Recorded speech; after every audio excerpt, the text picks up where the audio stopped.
how you felt like the guys have looked in practice and all that this week?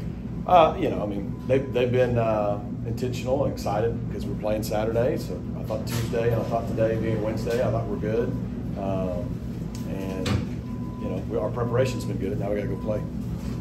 The rivalries can sometimes bring out the best and worst in certain situations. How do you try and make sure you guys are on the right side of it? Yeah, it's a challenge. Because when you play this, I think the 102nd meeting. A lot of our guys have played in this game before, or Miami, Florida State. I've coached in Iron Bowls. Like you want guys to just, at the end of the day, it's a 60-minute game. The game's the same. It's play the same amount of people on the field. All those kind of deals. But there is a different intensity to it. You can feel it in warm-ups when you have an interstate rivalry or whatever it may be. So it's definitely an exciting opportunity, for guys. A lot of the guys on both sides of the ball are from the state of Texas. So you got to go out and play the game with passion, not emotion, and that's hard to do. Is there a little bit more fire off the field, locker room meetings when it comes to kind of prepping for this game? I don't know if there's more fire. It's a big game. It's like I said, it's a game that's been played 102 times after this Saturday. So, there's a lot of guys that went to both schools that, and a lot of people on both fan bases. It's important to them. And it's important to us because they're a great opponent. It's a game we want to win, and it's also the next one. So, I think if we prepared harder or different for this one, that would mean that we're not always giving our best. But you also can't be naive and use coach speak and say it's just another game. It's not. It's a rivalry game, and I think we know all around the country that's what makes college football great. TCU's a big team up front. Can you talk about what you've seen on tape from them in establishing the run game? Yeah, I think just across the board. Obviously we know how good they were last year. They were national runner-ups. I think their roster is better this year than it was last year. They got some really key returners on both sides of the ball back, and in the areas they lost players, they brought in transfers and guys that are arguably more talented. I think when you start with their defense, like you said, they're really big inside, giving up 60 yards a game in the running game. 2 of their 3 starting linebackers are back. They're really good. Joe Gillespie, I got a lot of respect for him. Gone against him a bunch, and he does it at the right way, and he's really good. And those guys know their system and believe in it. Good on the back end. I think, the Newton kid I thought was the best corner on their team and maybe in college football last year. I thought they gave the award to the wrong guy. So him being back's a big deal, and Bud Clark and all those guys. And then you look at their offense. Look, Kendall knows how to run the football, and A.J. Ricker is really good at what he does. They got a really good O-line back this year. They've added some pieces. The 2 backs are really good. They're arguably as good as the ones they had last year, which is hard to say because the ones they had last year were really good. Their wideouts are explosive. They have the best tight end we'll see all year. And Chandler Morris is a ball player. He's a coach's kid, known him for a long time. He competes. He's a winner. He can extend plays. He can run it. It's a problem. And then their special teams scoring points. So there's not much to say there's a weakness anywhere, to be honest with you. So, yes, to your question, they're really good up front. They're really good everywhere. When was the last time you texted or spoke with Sonny? We spoke, it would have been this July at the coaching school deal. It's like that. Anybody you're friends with in the business, you talk more in the spring and maybe early summer, and then as you get closer to the season, especially if you're playing them, it's not anything other than you just both going about your business. You're going to play. Usually end up talking more after those games. It was no different last year when we played, or when I played UCF last year. I didn't talk to Gus much in August, September, but after we played him, I talked to him more for some reason. So I've said it since I've been hired. I got a lot of respect for Sonny, what he did here. I think where our program is, there's 4 or 5 head coaches who came before me who deserve a lot of credit for helping us get back to where we are in the position we're in today. And, I've always been appreciative for Sonny. He hired me here, treated me great, and, I think he deserves all the credit for the success he's having over there too. Any injuries you can update? Let's see. I think J.O.'s probably a game-time decision. He has been dressed out. He has been practicing. I think he moved around better today than he did yesterday. So we'll have to go from there. I think LJ's the same way. It's just a nagging ankle. Usually with ankles that are you got good strength in, the closer you get to game day. Just like Jordan and Curley last week, Jordan Hudson and Jordan Curley last week, they were able to play.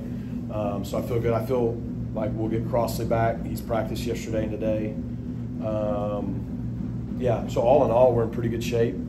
I think going into week 4, for the most part. This is the first meeting between TCU and SMU since the news of the rivalry not being, renewed past 25. just your thoughts on that and maybe what your hope might be for the future.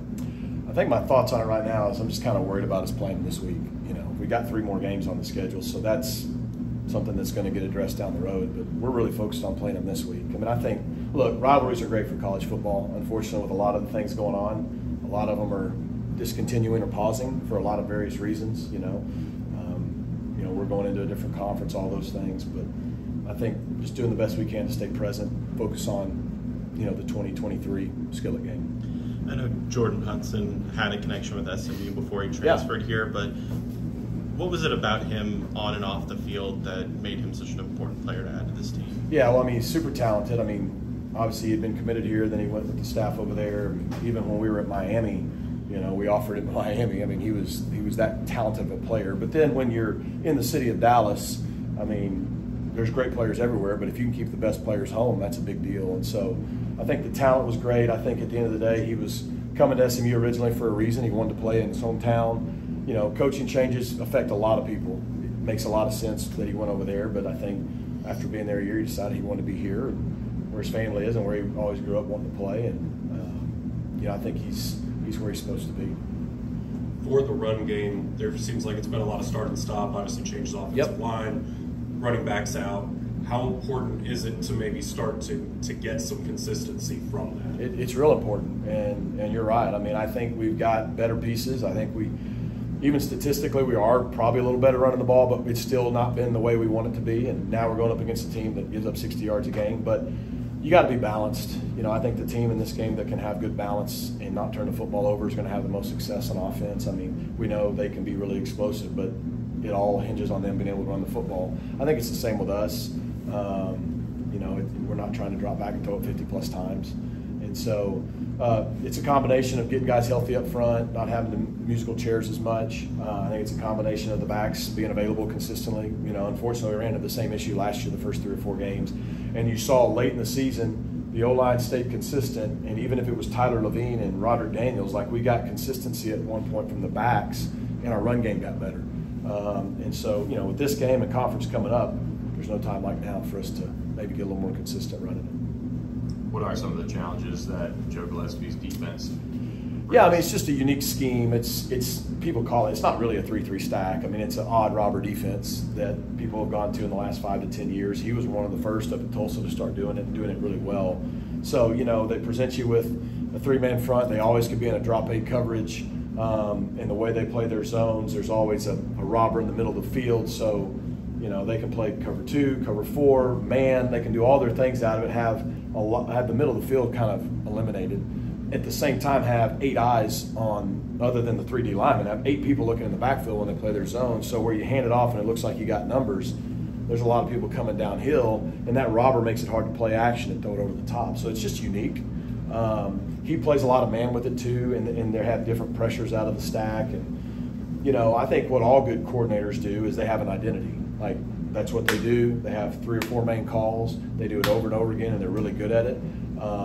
And so because of that, it's maybe not the same as playing OU where you don't know what they're going to be running every snap, but that also means they're better at executing it. And I think the first game was probably more of, I'm not giving Colorado credit. I think the first game was more the outlier for this team. There's a reason they've still ran the ball and thrown it well on offense the last 2 games. They've not given up an offensive touchdown in 8 quarters. I think that's more the talent level and what you're going to get out of them throughout the year than what you saw in their first game. And that's what game ones can do sometimes. I think they're settling into what we all thought they'd be, and that's a really good defensive unit. But it's just unique. It's not the same, but it's almost like a defense going against Navy. It's just a style of play you don't see very often. Your defense, both on the eye test and statistically, is quite a bit better right now than it was a year ago, obviously over a full season. How big of a test is this? Is this maybe the biggest test to really see what this defense is and can be this season? Talking about our defense?